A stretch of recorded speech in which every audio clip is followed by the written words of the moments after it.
Welcome back to Inside Personal Growth. This is Greg Boyce, the host of Inside Personal Growth. And joining me from Elgin, Illinois is Brian Smith, Ph.D. And we're going to be talking about Brian and his daughter's book, Mary Griffin, Positive Influence, Be the I in Team. Good day to you. How are you doing? Oh, good day to you too, Greg. I'm great. Thank you for having me. Well, thank you for taking the time to speak with our listening audience about a really important topic. And it's something that I think, especially people in middle management, upper management, need to know more about. It certainly is something that I would say is can change the whole trajectory of an organization. And the work that you and your team do is just it's important. Not everybody goes into doing this, but I'm going to let people know a bit about IA Business Advisors. Brian can be reached at iabusinessadvisors.com. This work, because he's just in Illinois, doesn't mean he can't do it remotely. He can. A lot of this work is, I'm sure they're doing remotely. But since 1988, Brian has helped over 19,000 business owners and managers on all 7 continents. Yes, he says Antarctica too. Coming from companies of all sizes, he's helped them make decisions to help them grow personally and as an organization. He's a lifelong learner. He has a Ph.D. in organizational psychology, master's degree in management information systems, a master's degree in occupational safety, and a bachelor's degree in accounting, and is a certified Six Sigma Master Black Belt consultant. And he also has a Microsoft MCSE and has completed many certification courses supporting his work as an advisor. Well, Brian, it's a pleasure having you on, and we're going to speak about positive influence today. And, I found it interesting, who wrote the introduction was Renee, your wife, to the book, and said at the time you owned an auto body shop and you fired her. And I really liked her story. And then, oh, by the way, and then wink, wink, you guys got married and had children. But you asked your wife to write the foreword of this book, and you co-wrote the book with your daughter, Mary. And your wife mentioned that during that time that she was pregnant, she was reading self-help books. And when she was pregnant, and the advice she received was pretend that a video camera was recording her actions. She read that somewhere.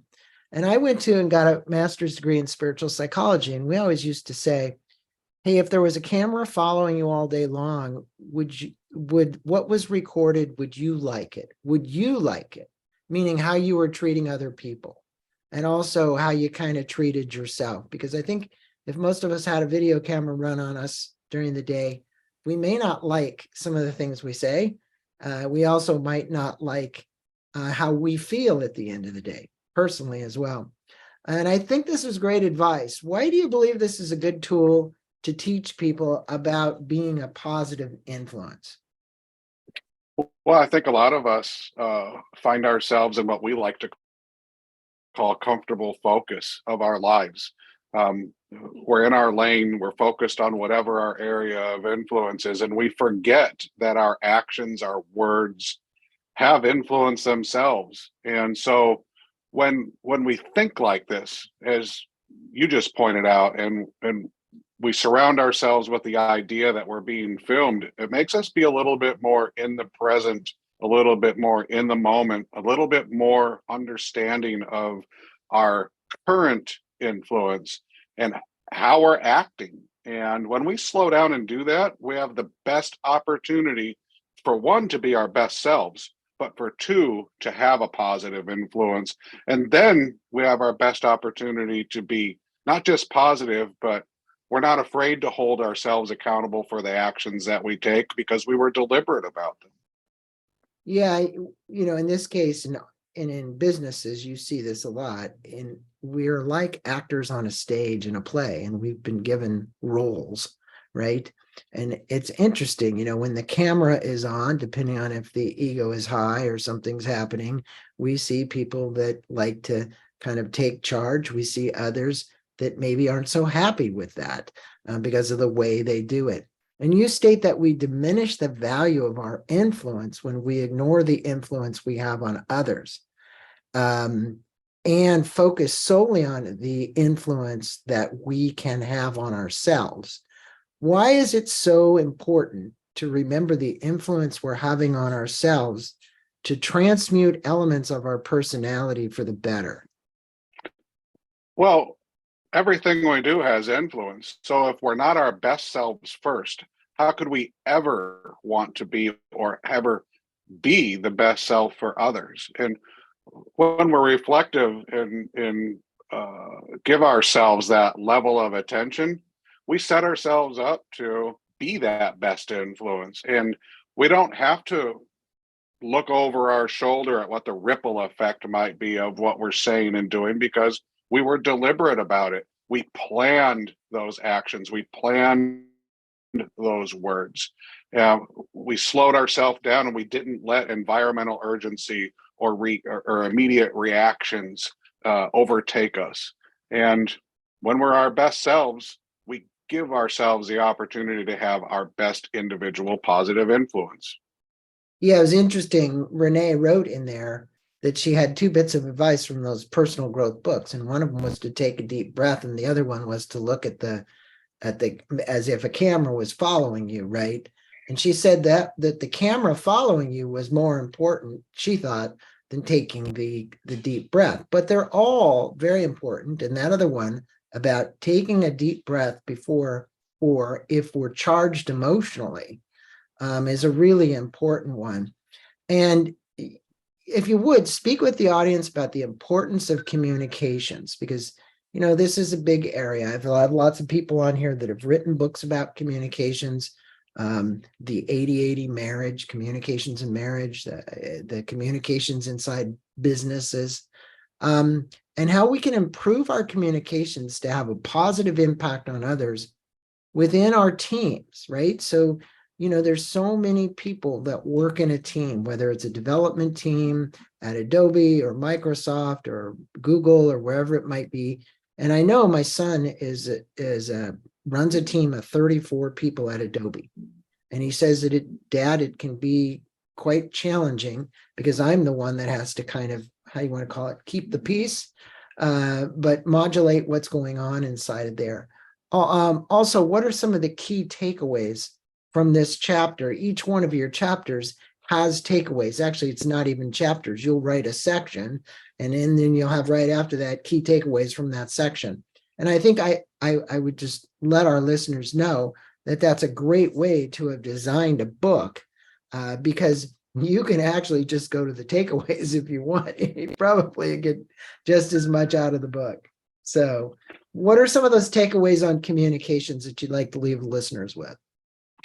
Yeah, I think the number one takeaway that I've been talking about a lot recently, and we talk about it in the book, and this may not be specific to that section, but context matters in all of our communication. And one of the things that we like to teach is smart communication, being specific when you're communicating to somebody, setting boundaries, measuring. So when we set boundaries in communications, we outline for what the boundaries might be of the conversation, what we're asking for, what our expectation is in return.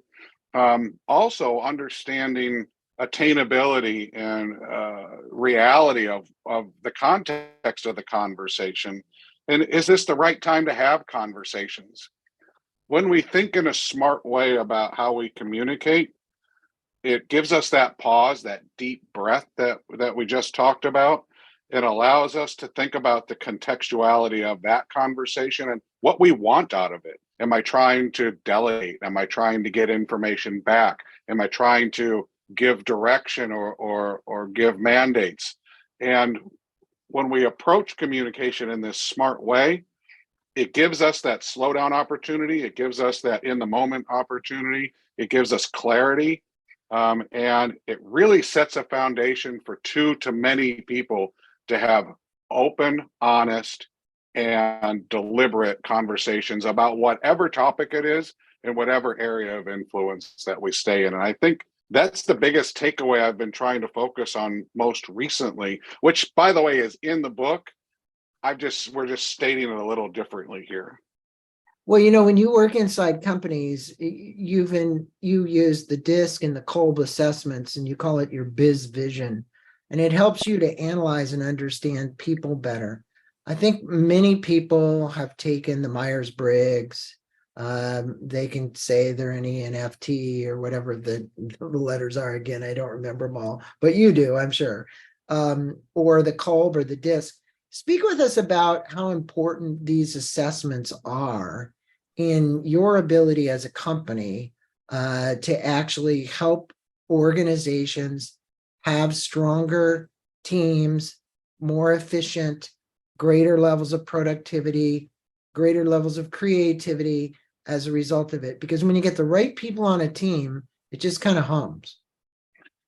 Yeah, so we never use the assessments to choose people. We always use the assessments to identify communication management and behavior recommendations between different people. So when we do an assessment in an organization, it's to understand those people that you interact with on a regular basis and understand where they are in that Kolbe or DISC assessment, and how different types of communication tactics can be used when you're with that person. And when you understand what those assessments are, you create opportunities to communicate that are better.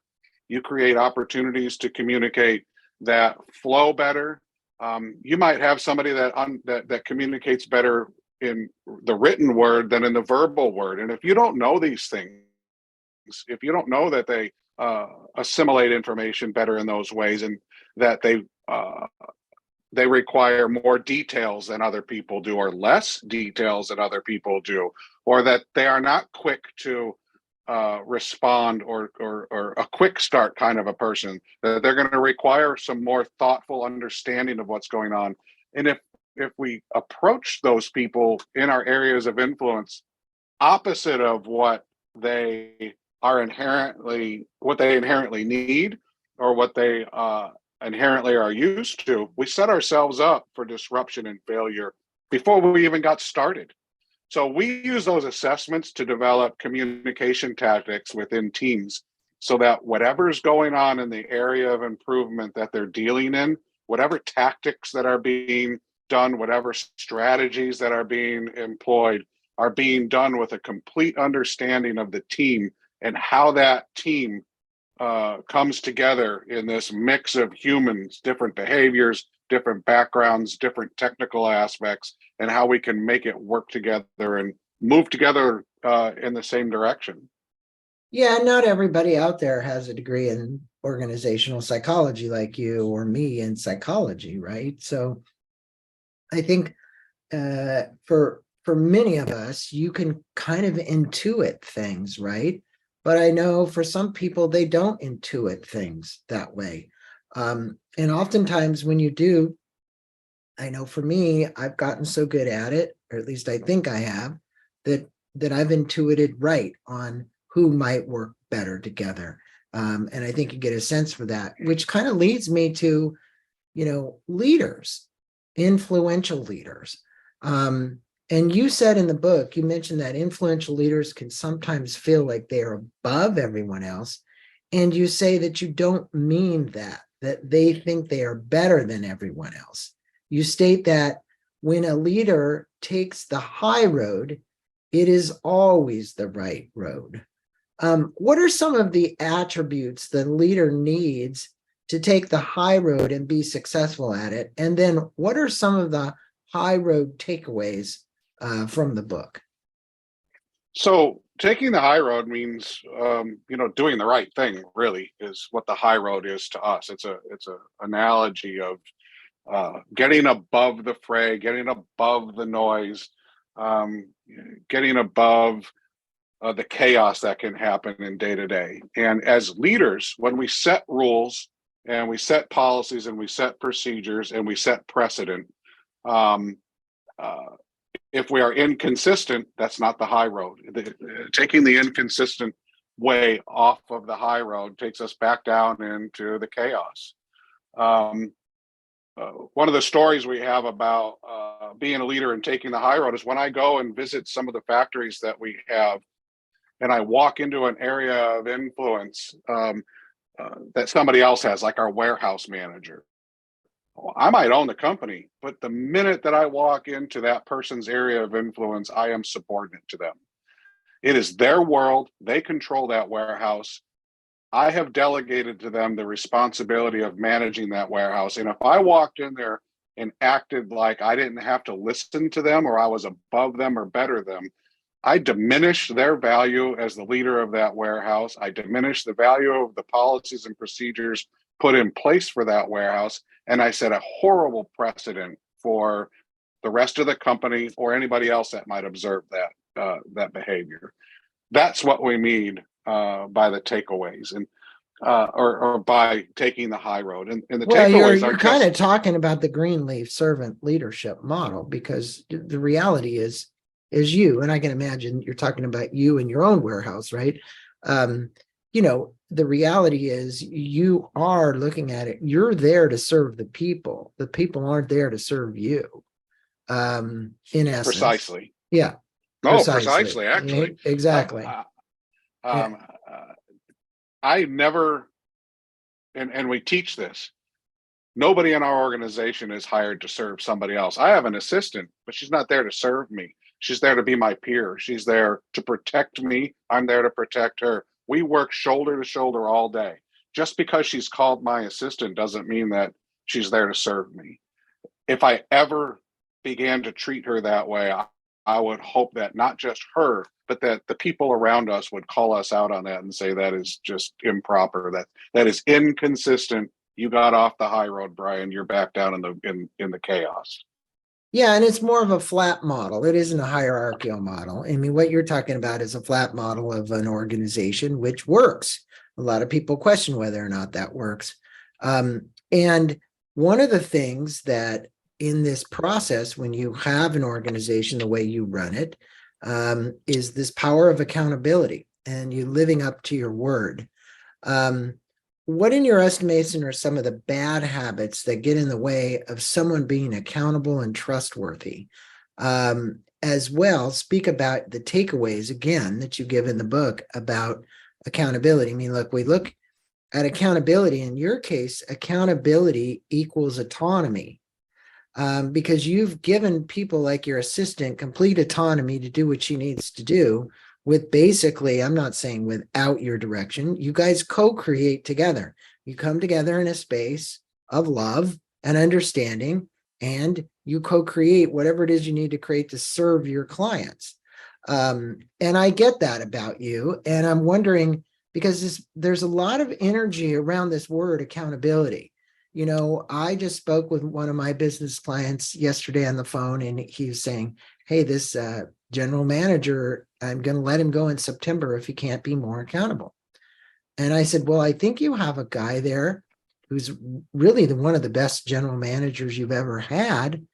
But the way you're looking at it, Steve, your perspective is he says, well, he doesn't have the strength to have conversations with the other people in the organization, of which there's about 35, to actually have them be accountable.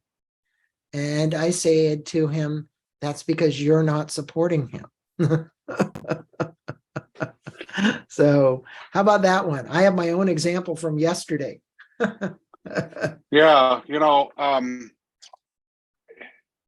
as you just pointed out, holding people accountable means so many different things to so many different people. Some people think that accountability is discipline, that's how you hold them accountable. For us, we make people revisit that which they're being held accountable for. And if they're being held accountable, it means they've done something contrary to what was expected. And that they understood that expectation. You can't hold somebody accountable for something if they didn't first understand what it is they were supposed to do. That takes us back to that whole smart communication model we talked about. And so accountability goes to root cause for us, and understanding as an organization in a flat hierarchy that we have, what our expectations are. And if we don't understand those, then you need to ask. And if you don't ask, you're held accountable for that. We take you on a journey through questions and answer, through dialogue, through smart communication to get you to understand where you missed being smart. So accountability to us is a process of understanding smart. And in organizations, you have to find your own way of holding people accountable in a positive way so that they realize what their areas of expectation are and so that they can act consistently within that area of expectation and that area of influence. So accountability for us is built for our clients based on their environments, whatever that is, whatever area of influence they are. It's teaching their people, whoever those people are, what that means, and giving them the authority and the power to challenge the process. If somebody's being held accountable for something that they didn't have an expectation of, the next question is why did they not have that expectation? What wasn't smart about this? And they follow the SMART protocol, person to person, shoulder to shoulder. And because it's flat, it actually works really well because people help each other. The question that you hear in our office if something goes wrong, Greg, is what wasn't smart about this? The first thing people do is take a step back and go, oh, I wasn't specific, or I didn't have a measurement, or, I never asked if this was attainable. I didn't ask you if you could get it done by next Tuesday. I didn't ask if it was realistic for you to be in two places at one time. That was my expectation, but I didn't ask if that was realistic, or I didn't ask you if this was a good time for your help. It's going to that smart question, and everybody asks the same question. What wasn't smart about that? Yeah, and that's just a matter of training yourself to look for those things, right?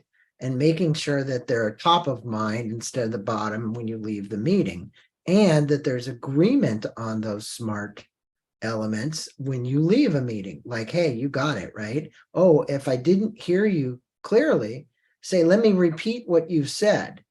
Okay, this is what I heard you say. That's a common way for people to actually get a greater level and understanding of communications. Is this what you said? No, that's not what I said. You didn't hear me right. This is what I said. And I think it takes a little more of that when you're working around these SMART goals so that you can get them clear, or smart communications, but kind of pretty close to the same. And this brings me to, go ahead. No, I was going to say you're so spot on that it takes practice. Accountability doesn't just happen overnight. It takes practice, it takes participation, and it takes leadership through the organization, and it takes trust. It takes trust in a smart process, or whatever you want to call it. I don't care what you call it, but it takes trust and practice. And that leads to the accountability. And accountability comes from when your peers will lightly tap you on the shoulder and say, we weren't really smart about this. Let's get smart. Yeah, and you talk about responsibility in the book, and I always broke responsibility down is my ability to respond. Okay? In other words, if you're giving something that's out of someone's comfort zone, so far out of their reach that they can't do it, chances are you're probably going to have a failure of them being able to respond. But if you're giving something to them in their comfort zone that, maybe pushes them a little bit, but not so much, it'd be like giving somebody a big accounting project who's never done accounting, right? And saying, yeah, I got to have this spreadsheet done. They don't know how to do formulas. They don't know how to work in Excel. They don't know how to do any of that. You've got to walk before you can run to get there, right? So this single thing is, and I believe this, and I know you do because you must teach this, we're 100% accountable for, I should say accountable, we're 100% responsible for all of our own actions and where we are in life. First thing to remember, no one else is responsible. Don't go around blaming somebody else because you didn't get this or you didn't get that. Responsibility comes back to the finger pointing back to me, not out there, okay? So what are the top three failures of somebody responsible? You talk about them, I should say, being probably irresponsible, but not understanding about what responsibility means. And this dives into psychology really deep, because people's understanding of responsibility, and I'm not going to say that this is good, bad, or indifferent, it just is across generational lines, right? I'm a baby boomer. I don't know what you are, but we got millennials, we got all kinds of people out there.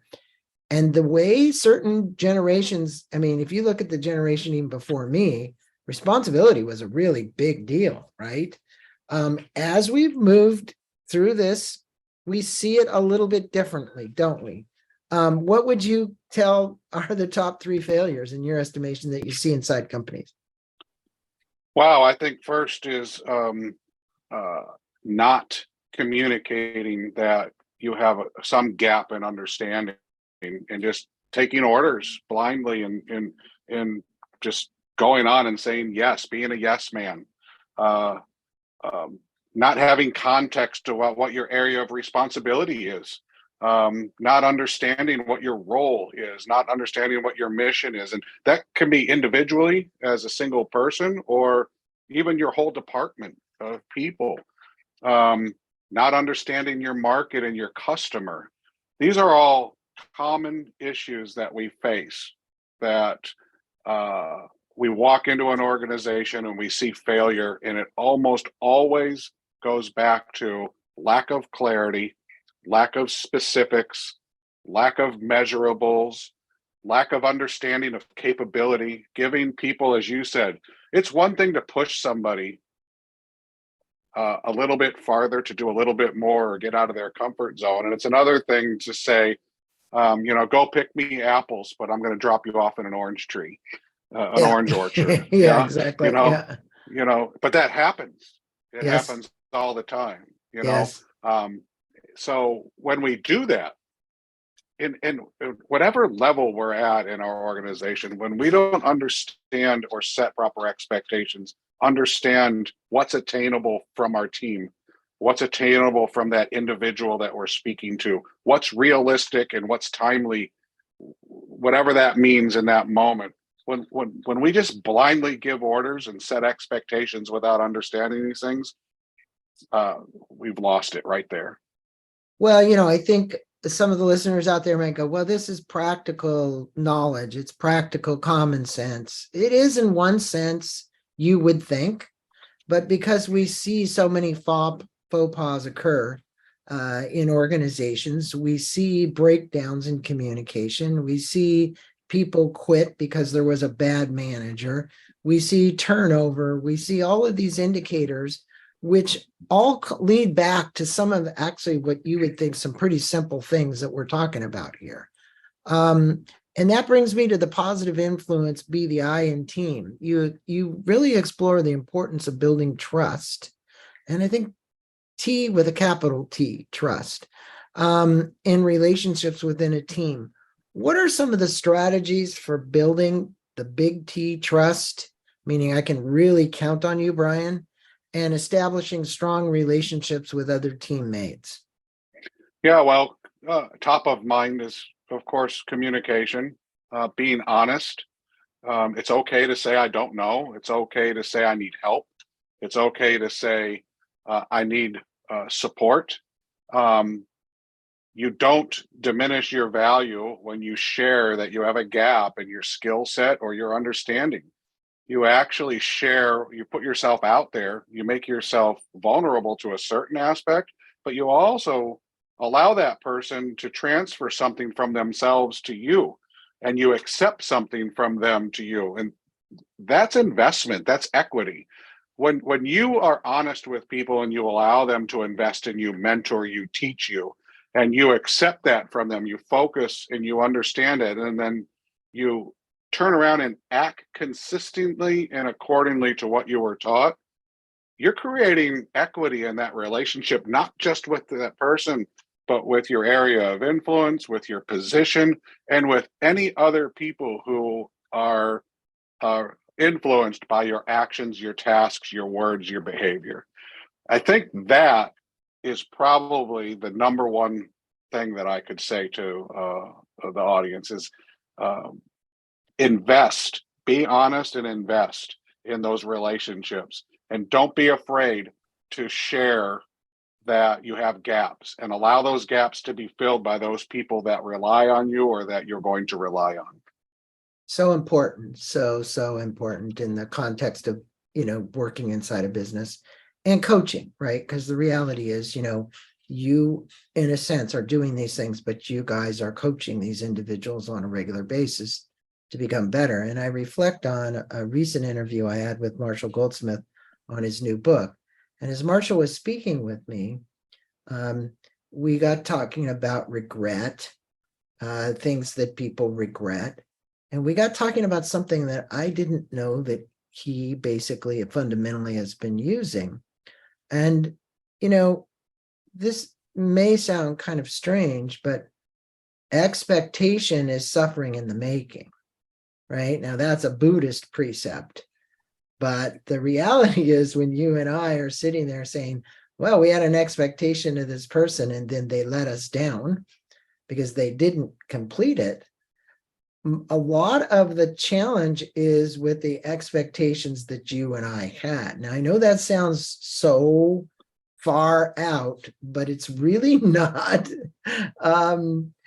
because we kind of set ourselves up for our own disappointments in life in many ways. And that comes down to, the book highlights the significance of empathy and understanding. And when it comes to positive influence, how can individuals develop and demonstrate more empathy toward their team members? And this again comes along with that precept that I just talked about, is that expectation is suffering in the making, because, are you going to be empathetic, or are you going to be a bastard when that person doesn't match up to what you said? And what is going to be, are you going to use the carrot or are you going to use the stick? And I virtually say that it's probably better to use a banana cream pie than it is to say, I'm going to demote you and take away some of your salary or whatever I'm going to do in the process. What would you say about that? The empathy. Yeah, well, empathy is probably one of the best things that we could have as just humans in general. If there was more empathy in the world, we'd have less chaos over the last 5 years that we've seen in every aspect of our human lives, especially us Americans with our political issues and everything else. We just have lost that for some reason. But in the context of at work and what you just said, expectations not set clearly and properly, we're setting ourselves up to be very disappointed as leaders. And empathy can be built. Part of what we talked about earlier, Colby and DISC, helps build empathy. When we understand a person's basic psychological makeup and we know what that is ahead of time, it helps us be empathetic to the struggles that they have in our work area of influence. When we open ourselves up to human empathy and we hear that somebody had a failure because of an outside influence, a child was sick, or a parent, or an accident on the road, when we don't get overcome by that immediate urgency and we actually listen to that other person, and when you've already built trust and that person has invested in you and invested in the process, empathy falls out of that. Trust builds empathy. And when you start with a foundation like we've talked about today of positive influence and layering it up, providing context, providing that smart structure, listening to learn, focusing on people, being our best self for others, when we build that up, empathy is a byproduct. It becomes a byproduct. It doesn't become something that we have to work on. It becomes immediate. When somebody out here calls and says, the dog ate my homework, I don't immediately say, oh, that's a bunch of BS. I trust them. I trust that, for once in my life, the dog actually ate the homework. It wasn't just an excuse. And I'm empathetic to them, and I can give them a reaction that gives them the time to fix the gap that was created by not having the homework done. or the work done or being prepared for it. And I can do that in a positive way, and I can be a positive peer, a positive leader, and a positive support person to them. Yeah, it is something. And then, you rejigger and have deep conversations about the fact that, we can't allow that to continue inside this organization, because it's things like that kind of piss off our clients, because they're expecting something from us that we didn't get done. And so now it's like a slippery slope. It's got to go like this. Now I'm going to have to make some kind of excuse to tell the client, hey, we didn't get that done, whether it was a spreadsheet or this or that, a report. It doesn't matter. But part of the problem that we all face, and we've all faced this since the digital world has entered our lives, and to some point, to a very large degree, is distractions. Because the world is filled with these distractions, and you state, if we can better manage our distractions, we'll have better retention and results. I agree. Said lightly, better managing distractions, because now we're getting people so stressed out by all the things that they have to do, because technology, let's face it, has sped up all of our worlds. I mean, I come from an age when we didn't have to have immediate reactions. We weren't answering emails because they were expected within 10 minutes of getting an email, right? What are some of the ways that we can manage distractions and get rid of procrastination? That's the other word that came in there in your book, which results from our distractions.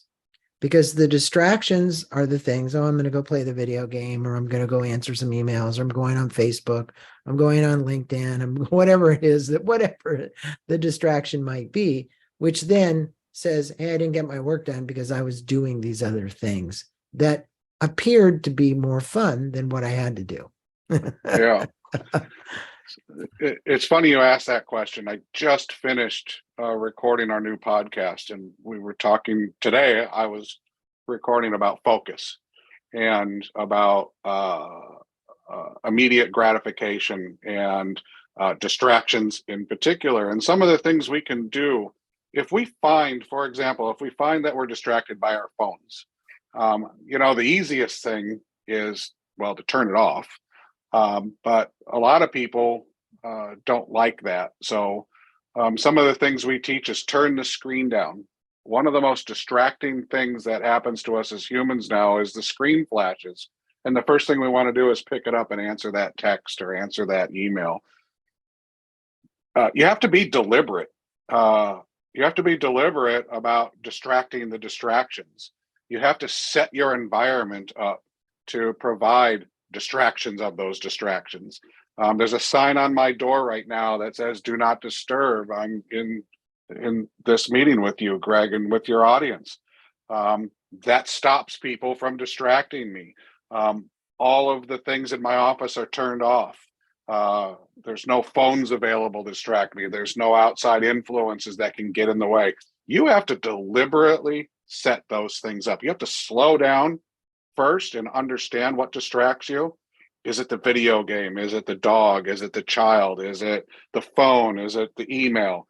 And once you identify that, you can be deliberate about setting up your environment to support whatever level of focus you want to have. And it requires that level of understanding of self, understanding of your environment, and understanding of your ability to actually focus. A lot of us, as you may know or not know this, my dissertation was technology-induced attention deficit disorder, and I wrote it in 1999, before we had all of these distractions. But as you know, in the 90s, we were already starting to see how technology was distracting us. We went from 14.4 baud modem connections to instant access in a number of years. We went from email to text messages in a short number of years. We have raised our level of expectation of getting replies, giving replies, and just being human with each other to a point where life is a distraction. It's noise constantly. You have to set those environments up to slow them down. You have to be very deliberate about them. Yeah, I haven't made my t-shirt yet, but I keep telling my wife many years ago, I was in San Francisco with my son and I made an observation, which you've made this as well. But, I say downhead syndrome.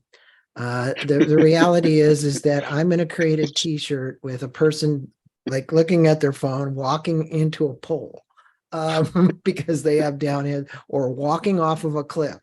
Where in the world did we ever see that people fell off the Grand Canyon from taking a selfie, right? It's like, come on. I mean, this is, and I'm not saying this happens a lot, but when it does happen, it just tells you how distracted somebody has to be to actually kill themselves in the process of taking a selfie. I mean, it's kind of a bit ridiculous, but it is kind of where the world is, and the results can actually be life-threatening. Whoa. Huh? Greg, I'll share with you that story at the Grand Canyon might seem exceptional to people, but we in our area of influence in one of our companies know of a story where a gentleman walked off a roof because he was texting on his phone and he literally walked right off the roof. And these things are happening. Mhm. The media is not focused on this stuff. These types of distraction, these comfortable focuses we get in with our phones or whatever area of influence we're in, are happening more and more because of our propensity to get into our own heads and get too laser focused on one thing. Yeah, I interviewed Adam Gazzali, who wrote The Distracted Mind, and he's the neuroscientist at San Francisco State University. And fascinating interview, but more importantly, from a neuroplasticity standpoint, or the way the brain's right brain, left brain hemisphere, your frontal cortex, when you're imbalanced in that way, what's happening is it's misfiring. And the only way to get it firing back equal, because the brain looks for an equal firing between both hemispheres, to be honest with you. One side you're coming from your emotional side, the other side you're coming from your logical side. And most people in those cases you'll find are highly emotional at the time. I bet you if you looked at it, while they were trying to do the text, something either agitated them or made them really just exuberant with oxytocins that came through their system because someone sent them a surf video or a skiing video or whatever it was, right?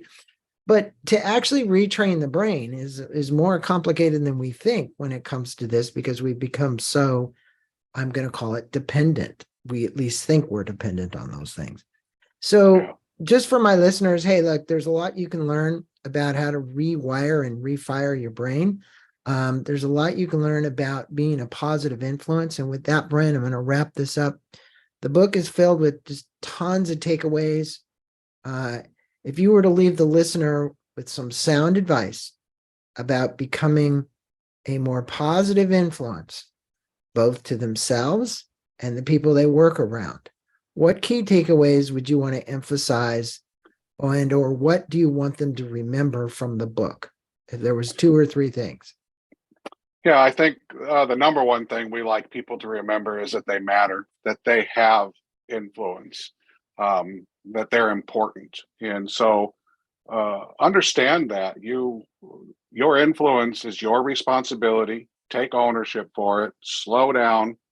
Be as specific, measurable about what it is you do, what it is you expect people to do when you get or give instruction. And when you slow yourself down and understand that you matter and that you have influence, you can be more deliberate, you can be more positive, you can take better ownership for yourself and those around you, and you can probably look in the mirror and be happier with yourself and with where you're at. And the book is about understanding these things and about allowing you and taking you on this journey to be your best self for you so you can be your best self for others in the most positive aspect that you can. Well, it's an excellent book. And for my listeners, here's the book, Positive Influence. B, the I in team, co-authored. It was Brian Smith and his daughter, Mary Griffin, who wrote this book. Kudos out to Mary as well, because I'm sure a lot of it was Mary's work as well as yours. Also, for my listeners, to learn more about the DISC reports, the cold reports, his business vision, what he's doing, just visit iabusinessadvisors.com. That's iabusinessadvisors.com. There you can reach Brian. I was complimenting him before we came on the air about the cool pictures. It's worth going to the website just to see those cool graphic artist images of all the people that work with Brian, and created this company that's trying to help organizations communicate better, focus better, be more intentional, all the things that you need to do to drive more profitability, less turnover, greater rates of creativity and innovation with inside of an organization. Brian's your guy. Reach out to him if you would. Brian, it's been an honor and a pleasure having you on Inside Personal Growth. Thanks for taking the time with us today to talk with us about your new book, and also to talk with us about how you actually approach businesses and helping them get where they need to go. Greg, thank you so much for having me. It's just been really a pleasure. Thank you. Thank you.